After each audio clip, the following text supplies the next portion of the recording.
1978, a year that will be remembered for its societal reform and cultural progression.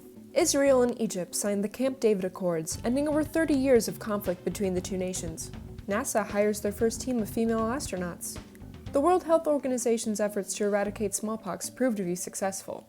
And world-renowned real estate brokers and certified megahunks, the Property Brothers, are born, much to the benefit of this undeserving world. But most importantly of all, progressive rock super trio Emerson, Lake and Palmer released their magnum opus, Love Beach. We can make love on Love Beach.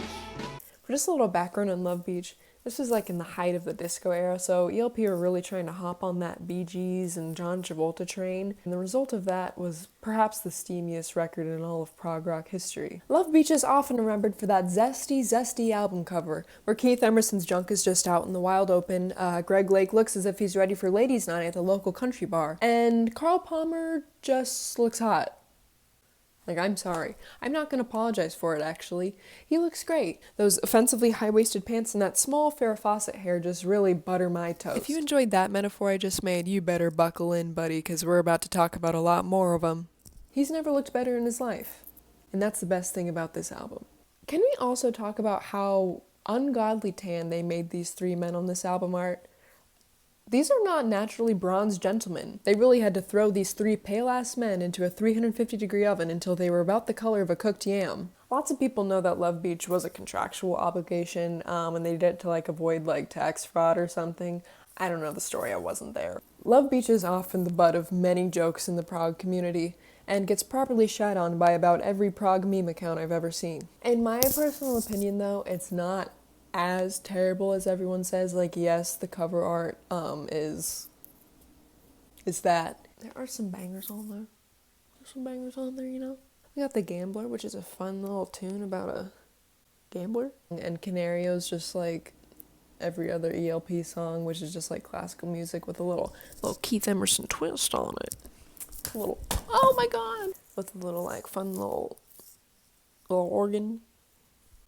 Fun little electric drums, you know what I mean? Most of the songs on Love Beach are just kind of corny pop, which isn't inherently offensive, but we are going to talk about one song that I can only describe as being a horny nightmare, and that is Taste of My Love. I think we should just talk about the title just for a sec. It's not just unfortunate wording. Greg Lake is really talking about a woman indulging in a splooge of his man nectar.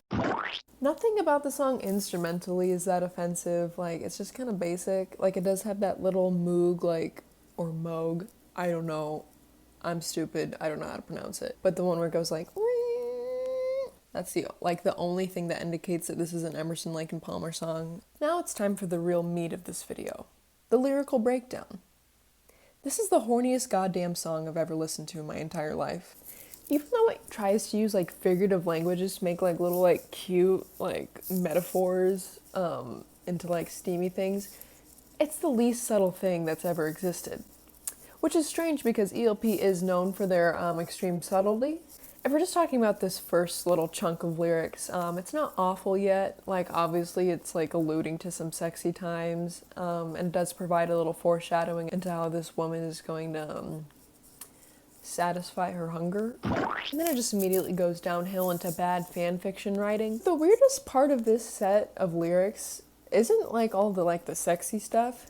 It's the last line. Maybe this is just going over my head, but it goes from pure Wattpad into I'm really excited for these sexy times, but I have to remember to call my friend Jerry back afterwards because I want to see how his family's doing. The next part we're going to talk about is the introduction to all these metaphors for nether regions, which is a recurring theme in this song. The first one he uses is, call up room service, order peaches and cream. I like my dessert first, if you know what I mean. For one thing, I'm glad that the feeder community of Tumblr gets to know that Greg Lake likes to eat his dessert first. I swear to God, I accidentally found these images. I was not searching for them. We don't need to discuss why the peaches and cream thing is gross.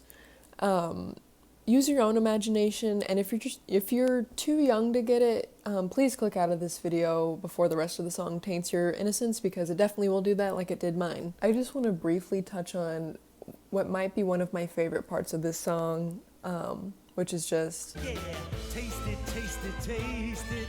Taste it, taste it, taste it. Taste it, taste it, taste it. This is just so perfect for this song. Like, you can just, like, smell the defeat in this lyric. I think you should keep in mind that Pete Sinfeld did co-write this lyric. So if you can just imagine going from writing something like, "Confusion will be my epitaph as I crawl a cracked and broken path," to Taste it, taste it, taste it. this next part is when Greg Lake directly alludes to his Greg Snake. He does a very similar thing later on in the song where he says, "Climb on my rocket and we'll fly." Maybe I'm the weird one, but I don't want to visualize this. I don't want to think about his excursions in that manner.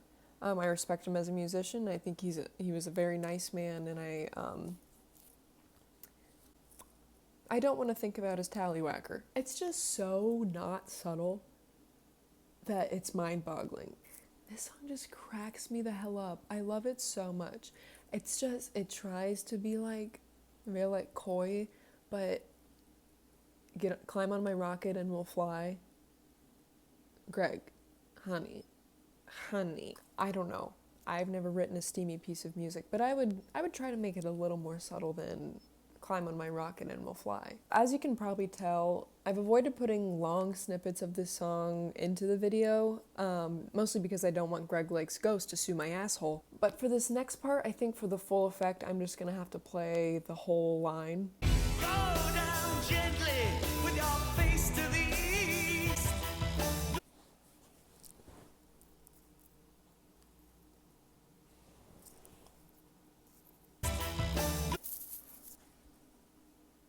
There are a few times that I am speechless, but I don't know what else I can say about this line. I get a slightly similar feeling when I listen to Rush's A Passage to Bangkok, but all the other components of this song that make it a hot mess, it's just like the icing on top of the garbage cake. It hurts my insides so much more. When I listen to this line in particular, I feel a rash starting to spread on my arms. My lower intestine feels not right.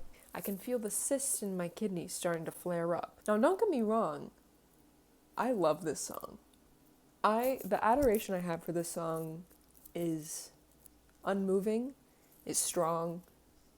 I love it, but it's because it's a hot mess. And I think I should also add that I'm a huge fan of Emerson, Lake and Palmer. I don't want this to be seen of me just like sharding on their legacy. I've worn out Trilogy on my record player. I love that record so much. But this album is just perfect. It's like accidentally perfect. So the last thing we're gonna discuss is the climax of this song. So it's kind of self-explanatory. I think it's the "Here It Comes" part that really just blows my mind. We're just really hearing a song accounting a baby-making session with Greg Lake. And what really amazes me about this song is the persistence of the woman that's talked about. Her hunger is insatiable. I don't know how to say that. I'm studying science. She didn't just get a taste of Greg's love. She got like a bulk supply at Costco. Just to kind of like wrap things up, this song is just so wild. It's so powerful. The language is unlike any other. I'm also pretty sure that at least 2 of these lads were fathers at this point. So if you can just imagine your father writing a song about a woman slurping his goo, I know that's a very disturbing image. So in summary, Taste of My Love is one of those songs that just stay in your heart forever and stay in your mind forever. There are many times that the line, "tasty, tasty, tasty," is just stuck in my head. I've turned my roommate on to it. We just have a great time. Part of the reason I made this video is I want Love Beach to get the respect it deserves as a piece of comedic mastery. There was Blonde on Blonde, there was Sgt. Pepper's, and there was Love Beach. You know, good for them for exploring the steamy music genre. I'm glad they never went back to it, and it was horrendous, but in the best possible way. In the name of tight leather pants, low cut necks, medallions, and chest hair, Give Love Beach the respect it deserves. I just love Love Beach. Taste it, taste it, taste it,